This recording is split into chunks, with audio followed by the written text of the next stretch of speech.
அந்த முரசொலி அலுவலகத்தில் தான் மு.க. ஸ்டாலின் முத்து அவர்கள் எனக்கு அறிமுகமானார். முரசொலியிலே துணை ஆசிரியராக அன்றைக்கு பணியாற்றி கொண்டிருந்த அடியார் அவர்களை நான் முரசொலி அலுவலகத்தில் சந்திக்க சென்ற போது இவரை எனக்கு அவர் அறிமுகம் செய்து வைத்தார். அன்றைக்கு நான் எம்ஜிஆர் மன்ற செயலாளராக இருந்தேன்.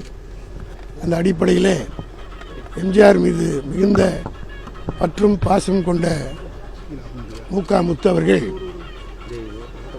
நான் மன்ற செயலாளர்களுடன் என்னுடன் மிக நெருக்கமாக பழகினார்.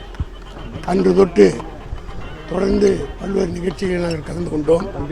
குறிப்பாக 67ஆம் ஆண்டு நடைபெற்ற பொது தேர்தலில் எம்ஜிஆர் அவர்கள் பரங்கிமலை தொகுதியிலே போட்டியிட்ட போது அவர் குண்டடிப்பட்டு மருத்துவமனையில் அனுமதிக்கப்பட்டார்.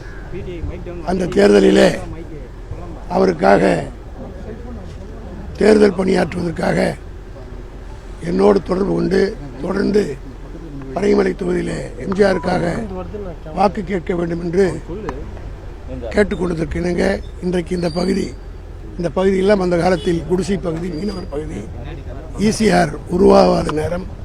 அந்த நேரத்திலேயே பாலவாக்கம், வெட்டுவாங்கனி போன்ற பகுதிகளிலே நாங்கள் எம்ஜிஆருக்காக வந்து இங்கே வாக்கு கேட்ட நினைவுகள் எல்லாம் பசுமையாக இருக்கிறது. அதே போல அவர் பல கூட்டங்களிலே எம்ஜிஆருக்காக பிரச்சாரம் செய்தார். குறிப்பாக அந்த 67 தேர்தல் நிலையத்தில் நடந்த ஒரு சம்பவம் இன்றைக்கும் மறக்க முடியாது.